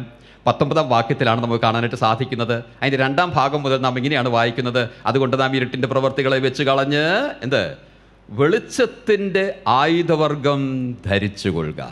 വെളിച്ചത്തിൻ്റെ ആയുധവർഗം. എന്താ ഇതിൻ്റെ അർത്ഥം? തിരുവചനം നാം വായിക്കുമ്പോൾ വെളിച്ചമെന്നുള്ള ആ സദൃശം പല നിലകളിൽ ഉപയോഗിച്ച് നമുക്ക് കാണാനായിട്ട് കഴിയുന്നു. നമുക്കിങ്ങനെ അതിൻ്റെ അർത്ഥം പറയാം. ധാർമ്മികമായി, മോറലി വെളിച്ചം വിശുദ്ധിക്ക് സദൃശമാണ്. ഇൻ്റലക്ച്വലി, ബൗദ്ധികമായി വെളിച്ചം വചനത്തിന് സദൃശമാണ്. ധാർമ്മികമായി വിശുദ്ധിക്ക്, ബൗദ്ധികമായി വചനത്തിന് അല്ലെങ്കിൽ പരിജ്ഞാനത്തിന്, വചനത്തിൽ അടിസ്ഥാനപ്പെട്ട പരിജ്ഞാനത്തിന്. ക്രിസ്തീയ ഉപദേശം പരിജ്ഞാനത്തിൽ അധിഷ്ഠിതമാണ്. വചനത്തിൽ നിന്നുള്ള പരിജ്ഞാനത്തിൽ, അറിവിൽ. നാം ചിന്തിച്ചുകൊണ്ടിരിക്കുന്ന ഈ ഭാഗത്ത് ഇവിടെ കാണുന്ന വെളിച്ചത്തെ വിശുദ്ധി എന്നുള്ളതിനേക്കാൾ അധികം പരിജ്ഞാനം, വചനത്തിന് സദൃശമായിട്ടെടുക്കുന്നതാവും ഉത്തമം. തിരുവചനത്തിൽ തന്നെ വചനത്തെ വിളക്കായിട്ടും നമ്മുടെ പാതയിലെ പ്രകാശമായിട്ടും ഒക്കെ അനവധി നമുക്ക് കാണാനായിട്ട് സാധിക്കുന്നുണ്ട്. അപ്പോൾ ഇവിടെ നാം കാണുന്നത് വചനത്തോടുള്ള നമ്മുടെ പ്രതിബദ്ധതയാണ്. ആ വചനത്തോടുള്ള നമ്മുടെ പ്രതിബദ്ധതയാണ് നമുക്കിവിടെ കാണാനായിട്ട് സാധിക്കുന്നത്. അല്ലെങ്കിൽ പരിജ്ഞാനത്തിൽ നാം വർദ്ധിക്കണം. കൊലോസ് ലേഖനം 1-ാം അധ്യായം അതിൻ്റെ 6-ാം വാക്യം 10-ാം വാക്യം നാം വായിക്കുമ്പോൾ പരിജ്ഞാനത്തിൻ്റെ 3 തലങ്ങൾ, 3 ലെവൽസ് നമുക്ക് കാണാനായിട്ട് സാധിക്കുന്നുണ്ട്. കൃപയെ കേട്ടറിഞ്ഞ നാൾ മുതൽ കൃപയെ അറിയുക, അത് രക്ഷിക്കപ്പെടുന്നതിനെ കാണിക്കുന്നതാണ്. അവൻ്റെ കൃപയെ അറിഞ്ഞ നാൾ. അതിൻ്റെ 10-ാം വാക്യത്തിലേക്ക് വരുമ്പോൾ പൗലോസ് പറയുന്നത് ദൈവത്തിൻ്റെ ഇഷ്ടം സംബന്ധിച്ചുള്ള പരിജ്ഞാനം, അവൻ്റെ കൃപയെ അറിഞ്ഞവർ, രക്ഷിക്കപ്പെട്ടവർ അവൻ്റെ ഇഷ്ടമറിഞ്ഞ് ജീവിക്കുവാൻ ആവശ്യമുണ്ട്. മാത്രമല്ല മൂന്നാമത്തെ തലവും നമുക്ക് കാണാനായിട്ട് സാധിക്കുന്നുണ്ട്. ദൈവത്തെ അറിയുന്ന കാര്യമാണ് അവിടെ പിന്നെ നമുക്ക് കാണാനായിട്ട് സാധിക്കുന്നത്. ദൈവത്തെക്കുറിച്ചുള്ള പരിജ്ഞാനം. രക്ഷിക്കപ്പെട്ടവർ അവൻ്റെ ഹിതമറിഞ്ഞ് അല്ലെങ്കിൽ വചനത്തിനനുസാരമായി അവരുടെ ജീവിതം ജീവിക്കണം. ദൈവത്തോടുള്ള കൂട്ടായ്മയിൽ അവർ നടക്കണം. അങ്ങനെ കൂട്ടായ്മയിൽ നടക്കുമ്പോൾ ദൈവത്തോടുള്ള പരിചയത്തിൽ നിന്ന് മാത്രമല്ല, ദൈവത്തിൻ്റെ വചനത്തിൽ നിന്ന് അവനെക്കുറിച്ചുള്ള അറിവിൽ വർദ്ധിക്കുന്നു. അങ്ങനെ വർദ്ധമാനമായിട്ടുള്ളൊരു ജീവിതമാണ് ക്രിസ്തീയ ജീവിതം. അങ്ങനെ വർദ്ധിക്കുമ്പോഴാണ് ജീവിതത്തിൽ പരിവർത്തനം ഉണ്ടാകുന്നത്. വചനമില്ലാതെ പരിവർത്തനമില്ല. വചനമാണ് ജീവിപ്പിക്കുന്നത്. അത് രക്ഷയിലേക്ക് നടത്തുന്നത് മാത്രമല്ല, വളരുവാൻ ഇടയാക്കുന്നതും ദൈവവചനമാണ്. 2 പത്രോസ് 1-ാം അധ്യായം വായിക്കുമ്പോൾ ആവർത്തിച്ച് പരിജ്ഞാനത്തെക്കുറിച്ച് പത്രോസ് പറയുന്നതായി നാം കാണുന്നുണ്ട്. രക്ഷിക്കപ്പെടുവാൻ മാത്രമല്ല, ഫലകരമായിട്ടുള്ള ജീവിതം ജീവിക്കുവാനും അത് ആവശ്യം. ആ വാക്യങ്ങളൊന്ന് വായിച്ചു കേൾപ്പിക്കുവാനായിട്ട് ഞാൻ ആഗ്രഹിക്കുന്നില്ല. തന്നെയുമല്ല, ആ ലേഖനം താൻ ഉപസംഹരിക്കുമ്പോൾ 3-ാം അധ്യായം 18-ാം വാക്യത്തിൽ താൻ പറയുന്നത്, കൃപയിലും നമ്മുടെ രക്ഷിതാവും കർത്താവുമായിട്ടുള്ള യേശു ക്രിസ്തുവിനെ കുറിച്ചുള്ള പരിജ്ഞാനത്തിലും വളരുവിൻ എന്ന് പത്രോസ് പറയുന്നതായി നാം കാണുന്നു. ക്രിസ്തുവിനെ കുറിച്ചുള്ള പരിജ്ഞാനം ഇതെങ്ങനെ ഉണ്ടാവാം? നാം യോഹന്നാന്റെ സുവിശേഷം 5-ാം അധ്യായം 39-ാം വാക്യം വായിക്കുമ്പോൾ കർത്താവ് യഹൂദന്മാരോട് പറയുന്നത് നാം കാണുന്നുണ്ട്. എന്താണ് താൻ പറയുന്നത്? നിങ്ങൾ തിരുവെഴുത്തുകളെ പരിശോധിക്കുന്നു. എന്നിട്ട് താൻ പറയുന്നത്, അത് എന്നെക്കുറിച്ച് സാക്ഷ്യം പറയുന്നു. അല്ലെങ്കിൽ ദൈവവചനത്തിന്റെ ഏത് ഭാഗവും നോക്കുക. ന്യായപ്രമാണമാണെങ്കിലും ചരിത്ര പുസ്തകങ്ങളാണെങ്കിലും സങ്കീർത്തനങ്ങളാണെങ്കിലും പ്രവചന പുസ്തകങ്ങളാണെങ്കിലും ഏത് ഭാഗവും നോക്കുക. അവിടെ എല്ലാം ക്രിസ്തുവിനെ കാണുവാൻ സാധിക്കും. നമുക്കിങ്ങനെ പറയുവാൻ സാധിക്കും, നമ്മുടെ ശരീരം ഏത് ഭാഗത്തൊന്ന് മുറിച്ചു നോക്കിയാലും രക്തം കാണുവാൻ സാധിക്കുമെന്ന് പറയുന്നത് പോലെ വചനത്തിന്റെ പഴയ നിയമമോ പുതിയ നിയമമോ ഏത് ഭാഗം നോക്കിയാലും ക്രിസ്തുവിനെ കാണുവാനായിട്ട് സാധിക്കും. ഈ ദൈവവചനം നമ്മുടെ അനുദിന ഭക്ഷണമായി നാം സ്വീകരിച്ച് അത് ഭുജിക്കുമെങ്കിൽ അതിൽ കാണുന്ന ക്രിസ്തു നമ്മുടെ ജീവിതത്തിലൂടെ വിളങ്ങും. അതാണ് നമുക്ക് ആവശ്യമായിട്ടിരിക്കുന്നത്. മാത്രമല്ല, ഇവിടെ ഒന്ന് ശ്രദ്ധിക്കുക, ഈ വെളിച്ചത്തെക്കുറിച്ച് പറയുന്നത് വെളിച്ചത്തിന്റെ ആയുധവർഗം എന്നാണ്. വചനം വേണ്ടുവണ്ണം നമ്മുടെ ജീവിതത്തിൽ ഉണ്ടെങ്കിൽ അത് നമുക്കൊരു ആയുധമായിരിക്കും, അതൊരു സുരക്ഷിതത്വമായിരിക്കും. പാപവും അതുപോലെ പിശാചിന്റെ വഞ്ചനകളും വർദ്ധിക്കുന്ന ലോകത്തിലാണല്ലോ നാം ജീവിക്കുന്നത്. പാപത്തിൽ വീഴുവാൻ വലിയ പ്രയാസമൊന്നുമില്ലാത്ത ലോകത്തിലാണ് നാം ജീവിക്കുന്നത്. പരീക്ഷകൾ അനവധിയുണ്ട്. ജീവിതത്തിൽ കഷ്ടതകളും വളരെയുള്ള ലോകത്തിലാണ് നാം ജീവിക്കുന്നത്. അങ്ങനെയുള്ള ലോകത്തിൽ ഈ ആയുധമേറെ ആവശ്യമാ. ദൈവവചനത്തിലുള്ള പരിജ്ഞാനം ഏറെ ആവശ്യമാ. അതാണ് ദൈവം നമ്മെക്കുറിച്ച് ആഗ്രഹിക്കുന്നത്. ഒരു നിമിഷം എഫേസ് ലേഖനം 6-ാം അധ്യായത്തിലേക്ക് നമ്മൾ ശ്രദ്ധ കൊണ്ടുവരുവാനായിട്ട് ഞാൻ ആഗ്രഹിക്കുക. എഫേസ് ലേഖനം 6-ാം അധ്യായം അതിൻ്റെ 10-ാം വാക്യം മുതൽ വായിക്കുമ്പോൾ അവിടെ നമ്മുടെ സ്പിരിച്വൽ വാർഫെയർ, ആത്മീക പോരാട്ടത്തെക്കുറിച്ച് നമുക്ക് കാണാനായിട്ട് കഴിയുന്നുണ്ട്. നമുക്ക് തന്നിരിക്കുന്ന ആയുധവർഗം, അതിൻ്റെ ലിസ്റ്റ് അവിടെ പൗലോസ് നൽകുന്നതായി നാം കാണുന്നു. ആദ്യത്തെ ആയുധവർഗം ആയുധം ഏതാണ്? 14-ാം വാക്യത്തിൽ നാം കാണുന്നു. എന്താണ്? നിങ്ങളുടെ അരയ്ക്ക് സത്യം കെട്ടിയും. അരയ്ക്ക് സത്യം കെട്ടുക, അല്ലെങ്കിൽ ഒരു ബെൽറ്റ് കണക്ക് സത്യം എന്ന് പറഞ്ഞാൽ സത്യത്താൽ അവരെ വിശുദ്ധീകരിക്കണമേ. പിന്നെ നിന്റെ വചനം സത്യമാകുന്നു. വചനമാണത്. വചനം ജീവിതത്തിൽ ബെൽറ്റ് കണക്കേ ആയിരിക്കണം. ഇനിയും ആ ലിസ്റ്റ് താഴേക്ക് വരുമ്പോൾ ആയുധം പലതും നാം കാണുന്നുണ്ട്. എന്നാൽ ഒടുവിലെത്തത് മാത്രം ഒന്ന് കൊണ്ടുവരിക. എന്താ ഒടുവിലെത്തത്? 17-ാം വാക്യം, ദൈവവചനമെന്ന ആത്മാവിൻ്റെ വാളും. ആദ്യത്തേത് ബെൽറ്റ, ഒടുവിലെത്തത് വാള. രണ്ടും എന്താ? വചനമാണ്. സത്യവും വചനമാണെന്നുള്ളത് ഞാൻ പറയുകയുണ്ടായി. ഒടുവിലത്തതും വചനമാണ്. അത് നാം വിശദീകരിക്കുവാൻ ആവശ്യമില്ല. പൗലോസ് വ്യക്തമായി പറയുക, ദൈവവചനമെന്ന ആത്മാവിൻ്റെ വാൾ. അപ്പോൾ ഈ ലിസ്റ്റിൽ നാം കാണുന്ന ആദ്യത്തേതും ദൈവവചനമാ, ഒടുവിലത്തതും ദൈവവചനമാ. എന്നാൽ നാം ഒരു കാര്യം ഓർക്കണം, ആദ്യത്തെ ദൈവവചനവും ഒടുവിലത്തെ ദൈവവചനവും തമ്മിലൊരു വ്യത്യാസമുണ്ട്. എന്താണ് ആ വ്യത്യാസം? ആ സദൃശ്യങ്ങൾ നോക്കിയാൽ നമുക്ക് മനസ്സിലാകാനായിട്ട് സാധിക്കും. എന്താണ് ആദ്യത്തെ സദൃശ്യം? ബെൽറ്റ്. ഒടുവിലത്തെ സദൃശ്യം വാള്. എന്താണ് ബെൽറ്റും വാളും തമ്മിലുള്ള വ്യത്യാസം? ബെൽറ്റും വാളും തമ്മിൽ വ്യത്യാസമേ ഉള്ളൂ, നമുക്കറിയാം. ഒത്തിരി വ്യത്യാസം പറയാൻ സാധിക്കും. എന്നാൽ ഒരു വ്യത്യാസത്തെ മനസ്സിലാക്കുവാനായിട്ട് ആവശ്യമുണ്ട്. അത് ഇതാണ്: ബെൽറ്റ് നമ്മെ മുറുകെ പിടിക്കുന്നു, വാളോ നാം മുറുകെ പിടിക്കുന്നു. വചനം നമ്മുടെ ജീവിതത്തിൽ ഈ രണ്ട് നിലയിലുമാകണം. അതാണ് വെളിച്ചത്തിൻ്റെ ആയുധവർഗം. വചനം നമ്മെ മുറുകെ പിടിക്കണം.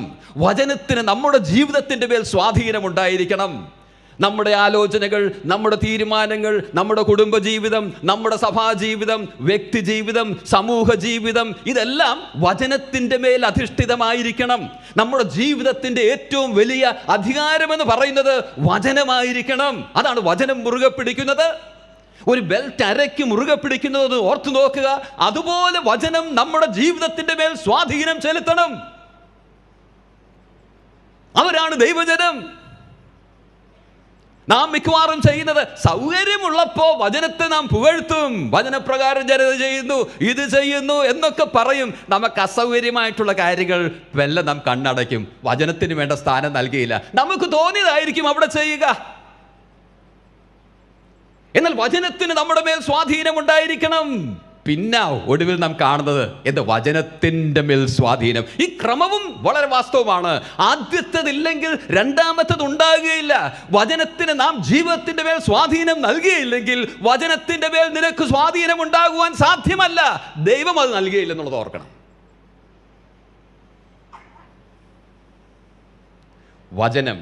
വചനത്തിൻ്റെ പരിജ്ഞാനം നമുക്കൊരായുധമായി നമ്മുടെ ജീവിതത്തിൽ ഉണ്ടായിരിക്കട്ടെ.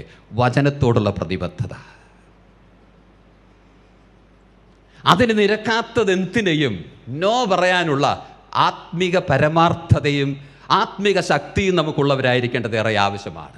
അനുദിനം അത് പറയുവാൻ ആവശ്യമുണ്ട്. അതാണ് വചനത്തോട് പ്രതിബദ്ധതയുള്ളതായി ജീവിക്കുന്ന ജീവിതം. ഇത് പറയാനും കേൾക്കാനും മാത്രമുള്ളതല്ല, നമ്മുടെ അനുദിന ജീവിതത്തിൽ ഇത് പ്രായോഗികമാക്കേണ്ടതാ. സഭാതലങ്ങൾ തന്നെ ഒന്ന് നോക്കുക. സ്ഥലം സഭകൾ, ഞാൻ അതിനെക്കുറിച്ചാണ് പറയുന്നത്. സ്ഥലം സഭകളെ ഒന്ന് നോക്കുക. നാം ഇതുവരെയും കേട്ടിട്ടില്ലാത്ത, കഴിഞ്ഞ തലമുറയിൽ കേട്ടിട്ടില്ലാത്ത എന്തൊക്കെ കാര്യങ്ങളാണ് അകത്തെത്തിയിരിക്കുന്നത്. ഞാനത് വിശദമായിട്ട് പറയുവാനായിട്ട് ആഗ്രഹിക്കുന്നില്ല. നാം എല്ലാം അതിൻ്റെയൊക്കെ ഭാഗമാണല്ലോ. വചനം എവിടെ? കുടുംബങ്ങളെ നോക്കുക, ആ പ്രശ്നങ്ങൾ നോക്കുക, തകർച്ചകൾ നോക്കുക, അതിൻ്റെയൊക്കെ തീരുമാനങ്ങൾ വരുമ്പോൾ വചനം എവിടെ?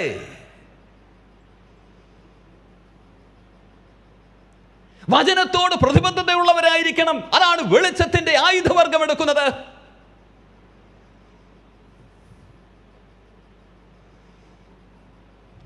Our commitment to love, our commitment to light.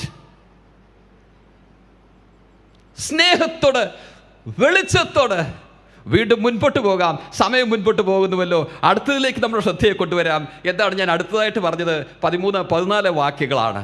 അവിടെ നാം കാണുന്നത് കർത്താവിനോടുള്ള നമ്മുടെ പ്രതിബദ്ധതയാണ്. കർത്താവായ യേശുക്രിസ്തുവിനെ തന്നെ ധരിച്ചുകൊള്ളുവിൻ. കർത്താവായ യേശുക്രിസ്തുവിനെ ധരിച്ചുകൊള്ളുവിൻ. ഞാനൊന്ന് ഓർപ്പിക്കട്ടെ. ഈ 13-14 വാക്യങ്ങൾ സഭാചരിത്രത്തിൽ വളരെ പ്രസിദ്ധമായിട്ടുള്ള വാക്യങ്ങളാണ്. സഭാചരിത്രത്തിൽ ഏറ്റവും മെച്ചപ്പെട്ട ഒരു തിയോളജിയനായി, വേദശാസ്ത്രിയായി അംഗീകരിക്കപ്പെടുന്ന സെയിൻറ്റ് അഗസ്റ്റിൻ, വിശുദ്ധ അഗസ്റ്റിനോസ് എന്നറിയപ്പെടുന്ന ഔറീലിയസ് അഗസ്റ്റിനോസ് ഓർ അഗസ്റ്റസ്, താൻ രക്ഷിക്കപ്പെടുവാൻ കാരണമായത് ഈ 2 വാക്യങ്ങളാണ്.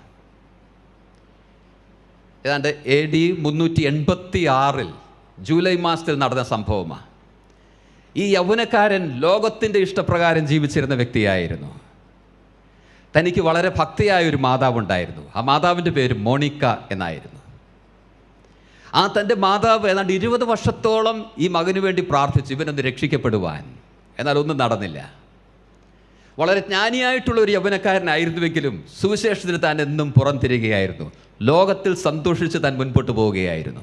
അങ്ങനെ ഇരിക്കെയാണ് ഇറ്റലിയിൽ മിലനിൽ താൻ വരുവാനായിട്ട് ആവശ്യമായി തീർന്നത്. അവിടെ താൻ വരുവാൻ കാരണം അന്നത്തെ ചക്രവർത്തിയെ പ്രകീർത്തിച്ച് ഒരു പ്രസംഗം തയ്യാറാക്കി തന്നെ ഫലമേൽപ്പിക്കുവാൻ, തനിക്ക് പ്രസൻറ്റ് ചെയ്യുവാൻ വേണ്ടിയായിരുന്നു. അങ്ങനെ താൻ വന്നപ്പോൾ തൻ്റെ ഒരു സ്നേഹിതൻ്റെ ഭവനത്തിൽ താൻ ഇരിക്കുകയായിരുന്നു. തൻ്റെ സ്നേഹിതൻ്റെ ഭവനത്തിൽ ഇരുന്നപ്പോൾ ആ ചക്രവർത്തിക്ക് കീഴിലുള്ള വളരെ ഉന്നതനായിട്ടുള്ള ഉദ്യോഗസ്ഥൻ ആ ഭവനത്തിൽ വന്നു, തന്നെ കാണുവാനായിട്ട് വന്നു.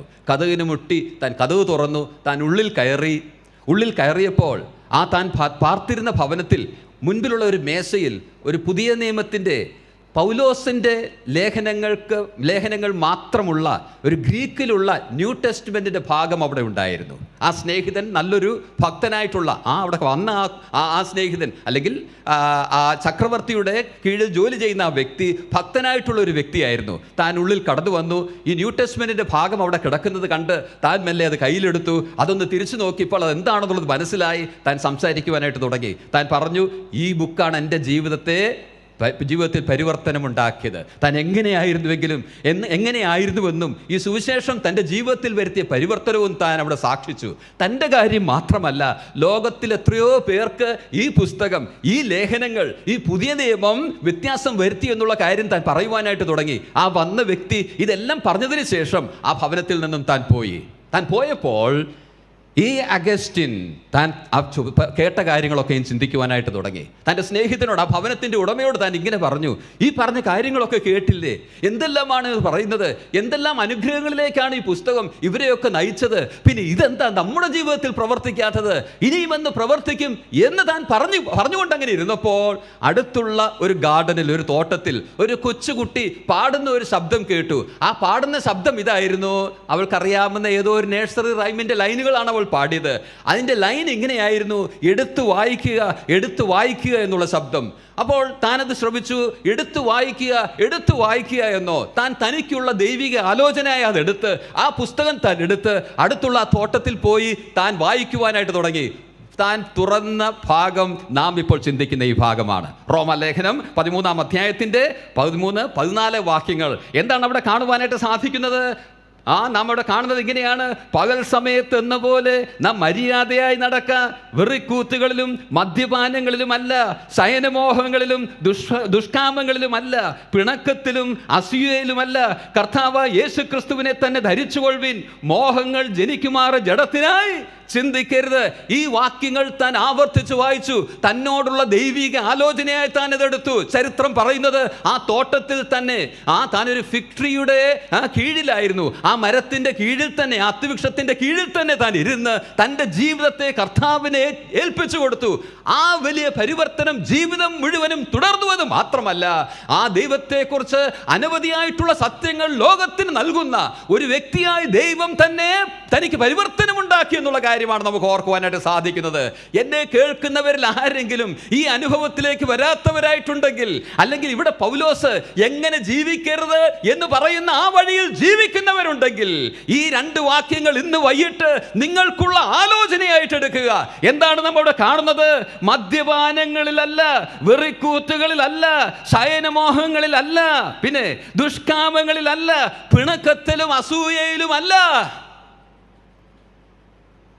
ഇവയ്ക്ക് ജീവിതത്തിൽ പ്രാധാന്യം കൊടുത്ത് ജീവിക്കുന്നവരായിട്ട് ആരെങ്കിലും ഉണ്ടോ? ദൈവവചനം എന്ന് നമ്മോട് പറയുന്നത് ഇവയെ വിടുക, പകൽ സമയത്തെന്ന പോലെ നടക്ക.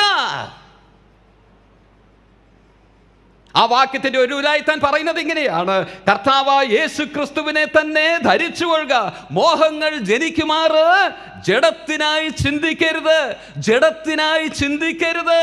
എന്ന് വെച്ചാൽ ജഡം ജീവിതത്തിൽ പ്രവർത്തിക്കുവാൻ ഒരിടം കൊടുക്കരുത്. ആത്മാവിന് നിങ്ങളെ തന്നെ ഏൽപ്പിക്കുക. ആത്മാവ് നിങ്ങളുടെ ജീവിതത്തിൽ പരിവർത്തനമുണ്ടാക്കട്ടെ. ഒരു കൃഷിക്കാരനെ മനസ്സിൽ കാണുക. ഈ കേൾക്കുന്നവരിൽ പലരും കൃഷിക്കാരൊക്കെ ആയിരിക്കുമല്ലോ. നമുക്ക് പരിചയമുള്ള ആ സദൃശമാണ്. ആ ഒരു കൃഷി തന്നെ മനസ്സിൽ കാണുക.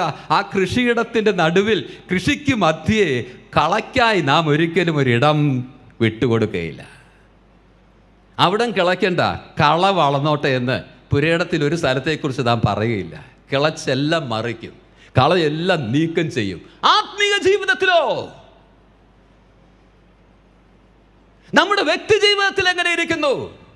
എത്രയോ ഇടങ്ങളാണ് ജഡത്തിനായി നാം മാറ്റിവെച്ചിരിക്കുന്നത്.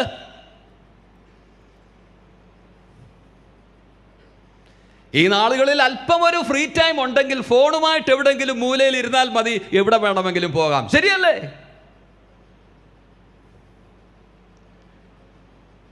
സഭായോഗത്തിന് ഇരിക്കുമ്പോഴും എവിടെ വേണമെങ്കിലും പോകാം, ഇല്ലേ?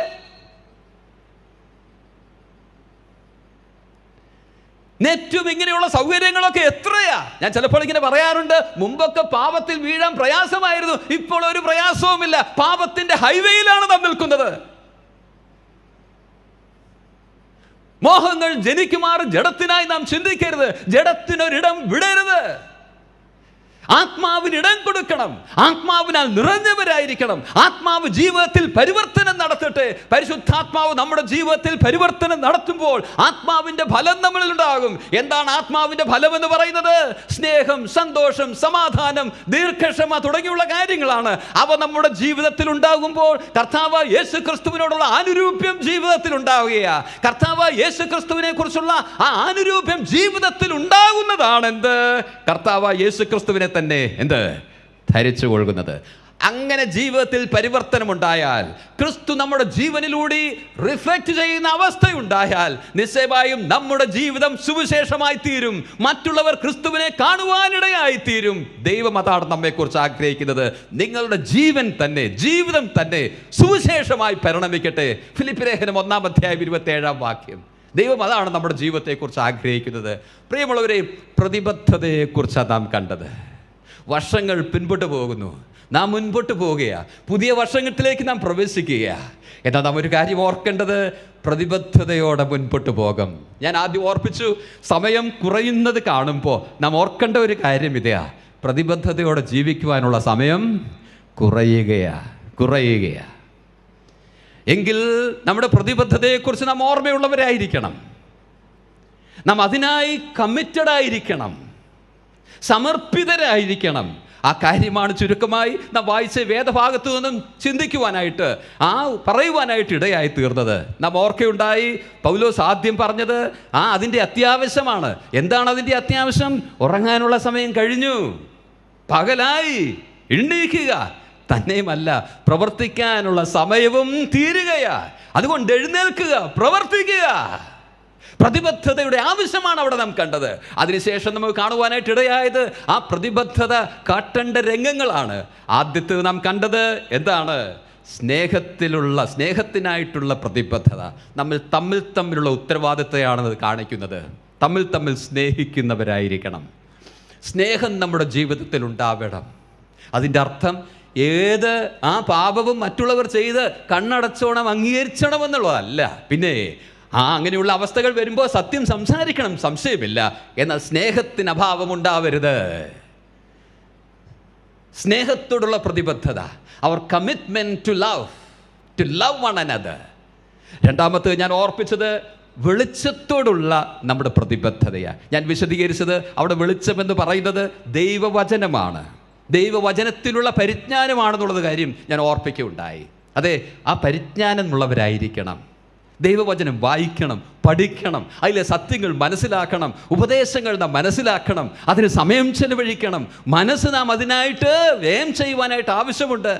ആ വെളിച്ചം നമുക്കൊരായുധമായി തീരും. പരിജ്ഞാനം ഉള്ളിലുണ്ടെങ്കിൽ ഈ വചനം നമ്മെ തെറ്റിൽ വീഴാതെ, പരീക്ഷയിൽ വീണുപോകാതെ ജയാളികളായി ജീവിക്കുവാൻ തക്കവണ്ണം നമുക്കത് ശക്തി നൽകുമെന്നുള്ള കാര്യം നാം ഓർക്കണം. അത് തന്നെയുമല്ല, ഒടുവിലായിട്ട് നമുക്ക് കാണുവാനായിട്ട് സാധിച്ചത് കർത്താവിനോടുള്ള നമ്മുടെ പ്രതിബദ്ധതയാണ്. എന്താണത്?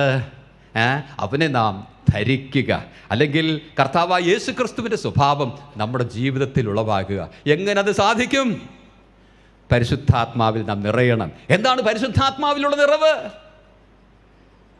പരിശുദ്ധാത്മാവിലുള്ള നിറവെന്ന് പറയുന്നത് പരിശുദ്ധാത്മാവിനാൽ നിയന്ത്രിക്കപ്പെട്ട ജീവിതമാണ്. നമ്മുടെ ജീവിതത്തിൽ പരിശുദ്ധാത്മാവിന് വിധേയപ്പെടുത്താത്ത ഏതെങ്കിലും കാര്യങ്ങൾ ജീവിതത്തിലുണ്ടോ? ഇന്ന് വൈകിട്ട് ദൈവവചനം കേൾക്കുമ്പോൾ ആ കാര്യങ്ങളിൽ തൊട്ട് കർത്താവ് പറയുന്നത് ഇതെനിക്കായി തരിക, ഇതെനിക്കുള്ള ഇടമാണെന്നുള്ളതാണ്. നാം നമ്മെ തന്നെ സമർപ്പിക്കാം അങ്ങനെയുള്ള ഇടങ്ങൾ. ചിലപ്പോൾ ചില ആവശ്യമില്ലാത്ത ബന്ധങ്ങളാവാം, ചിലപ്പോൾ ആവശ്യമില്ലാത്ത ചില സ്വഭാവങ്ങളാവാം, നാം രസത്തിനായി നമ്മുടെ ജീവിതത്തിൽ വെക്കുന്ന ചില കാര്യങ്ങളാവാം. അവയൊക്കെ നോക്കി ഇതെല്ലാം ഔട്ട് എന്ന് പരിശുദ്ധാത്മാവ് നമ്മോട് ഈ സമയം പറയുക. അവനിടം കൊടുക്കാം. അവൻ നമ്മുടെ ജീവിതത്തെ നിയന്ത്രിക്കട്ടെ.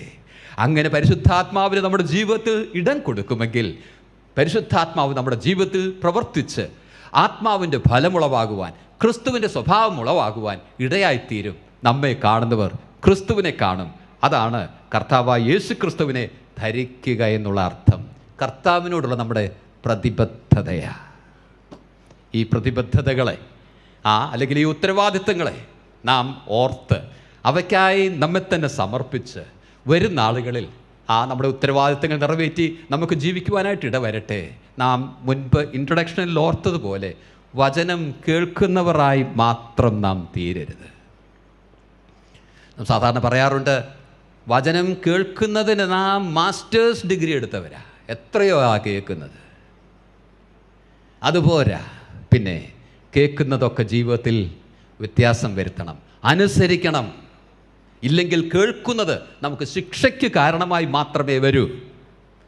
അതുകൊണ്ട് വചനം കേൾക്കുക മാത്രമല്ല, കേൾക്കുന്നത് വരുന്ന ആളുകളിൽ നാം പ്രവർത്തികമാക്കുക. ഇനിയും നാളെ മുതൽ പകലും രാത്രിയിലും എത്രയോ വചനങ്ങളാണ് നാം കേൾക്കുവാനായിട്ട് പോകുന്നത്. അനുസരിക്കുവാനുള്ള മനോഭാവത്തോടുകൂടി നമുക്ക് കടന്നു വരാം.